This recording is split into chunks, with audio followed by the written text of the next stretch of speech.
Hello, this is Dr. Grande. Today's question is, can I offer an update on the attempted assassination of Donald Trump, including an analysis of Thomas Crooks? Just a reminder, I'm not diagnosing anybody in this video, only speculating about what could be happening in a situation like this. If you enjoyed this video, please like it, subscribe to my channel, and consider supporting me on Patreon. I will put the link to Patreon in the description for this video. First, I'll look at the background of this case, move to the timeline of the crime, then offer my analysis. Thomas Matthew Crooks was born on September 20, 2003, and lived in Bethel Park, Pennsylvania. This is just south of Pittsburgh and located in Allegheny County. His parents, Matthew and Mary, are both licensed professional counselors in the state of Pennsylvania. Thomas lived with his parents in a 1,000 square foot, 3-bedroom house on the 2500 block of Milford Drive in Bethel Park. This community has been described as upper middle class. The median household income is $102,000 as compared to $60,000 for Pittsburgh. In 2022, Thomas graduated from Bethel Park High School and went to the Community College of Allegheny County. In May 2024, he earned an associate's degree in engineering science. Thomas worked as a dietary aide at Bethel Park Skilled Nursing and Rehabilitation. This facility was less than a mile from his residence. He probably made somewhere around $16 an hour. Now moving to the timeline of the crime. On July 13, 2024, the presumptive Republican nominee for the 2024 presidential election, former President Donald Trump, was at a rally at the Butler Farm Showgrounds on Evans City Road in Butler, Pennsylvania. This is 36 miles north of Pittsburgh. At some point, Thomas Crooks arrived in this area, but remained outside the venue and was not subjected to a security check. It's unlikely he would have passed, considering he was carrying an AR-15 style rifle chambered in 5.56 NATO. This weapon had been legally purchased by his father. At 6:03 p.m., Donald Trump walked on stage and started his campaign speech. Not long after this, witnesses saw Thomas Crooks climbing on the roof of a business called AGR International. This building was outside the secure area, about 450 feet away from where Trump was giving the speech. A Butler Township police officer climbed on the roof to investigate. He saw Thomas point a rifle at him. Therefore, the officer dropped back down without engaging. At about 6:11 p.m., Thomas opened fire on Donald Trump as Trump was in mid-sentence. In total, 8 shots were fired by Thomas. A 50-year-old attendee was struck and killed. 2 other attendees were injured, and Donald Trump sustained an injury to his right ear. Trump could be seen suddenly grabbing his right ear before going to the floor of the stage.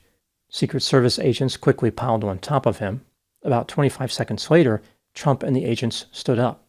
Trump raised his fist to the crowd and mouthed the words, "Fight, fight, fight." He also told the agents, "Let me get my shoes." The crowd erupted by chanting, "USA, USA." 81 seconds passed from when the shots first rang out until Trump was taken off the stage.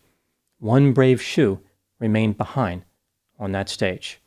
Trump was transported to a hospital and released after being treated. A few seconds after Thomas opened fire, a Secret Service counter-sniper team killed him. Later, a rudimentary explosive device was found in the vehicle Thomas had been using. At the time I'm making this video, the investigation into the attempted assassination continues. Now moving to my analysis. Here are my thoughts on a few areas that stood out to me in this case. Item number 1. Thomas Crooks played video games, was interested in computer programming, liked the game of chess, and would sometimes wear camouflage hunting gear to school. He held a membership in a shooting club and did not post anything on social media which involved threats. Thomas had no criminal record, no documented history of mental illness, and no history of military service. He was described as a good student who was well liked by his teachers. One school counselor said that Thomas was respectful, quiet as a church mouse, and not political. Former classmates indicated that Thomas was bullied. He did not talk much, was always alone, and was thought of as an outcast. In the school cafeteria, he would eat lunch by himself. Former classmates claimed that Thomas was prevented from joining the rifle team due to low accuracy, but the school district did not have a record of this. During the same year he graduated, Thomas was one of 20 students who was awarded a $500 prize from the National Math and Science Initiative. The political orientation of Thomas is not clear.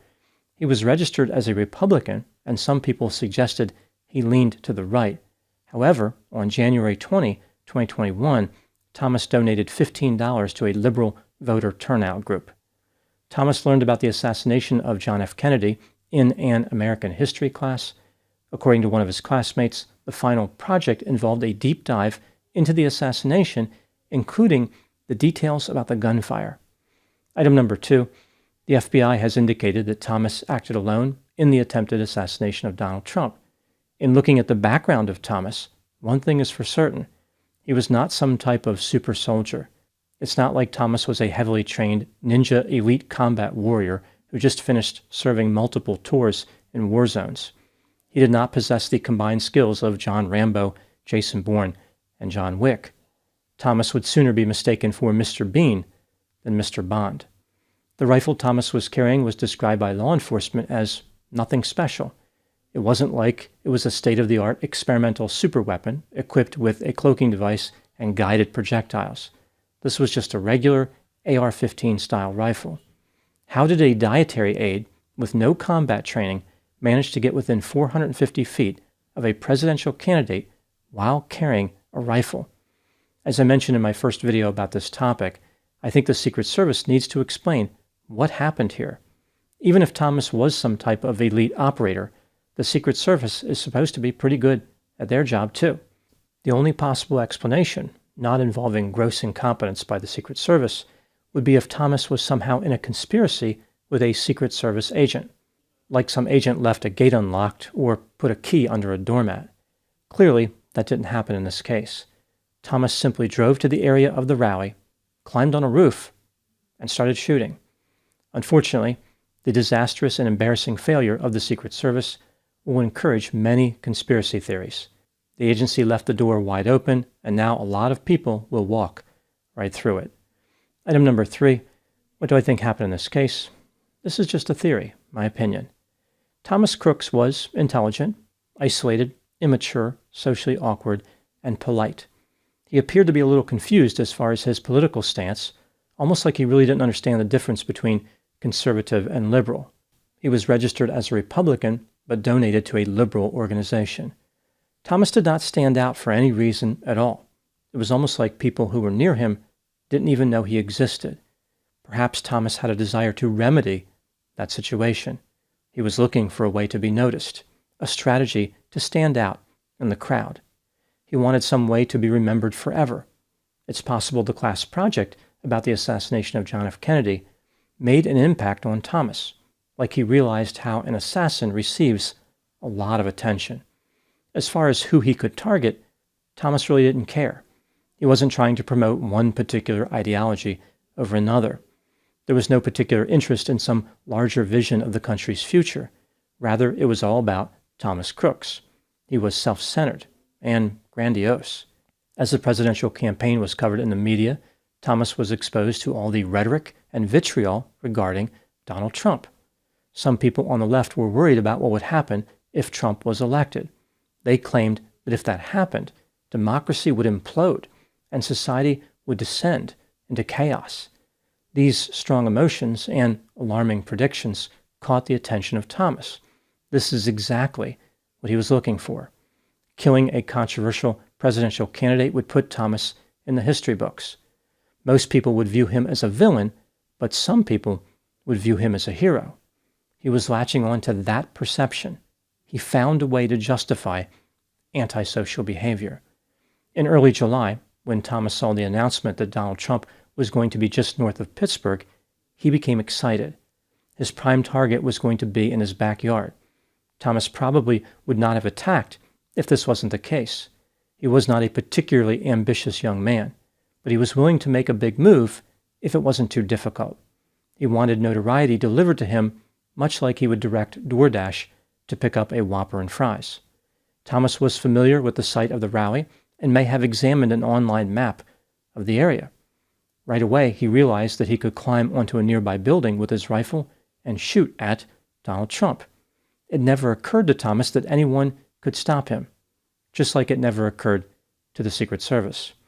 On the day of the rally, Thomas drove to the site and wandered around a bit, looking for a shooting position.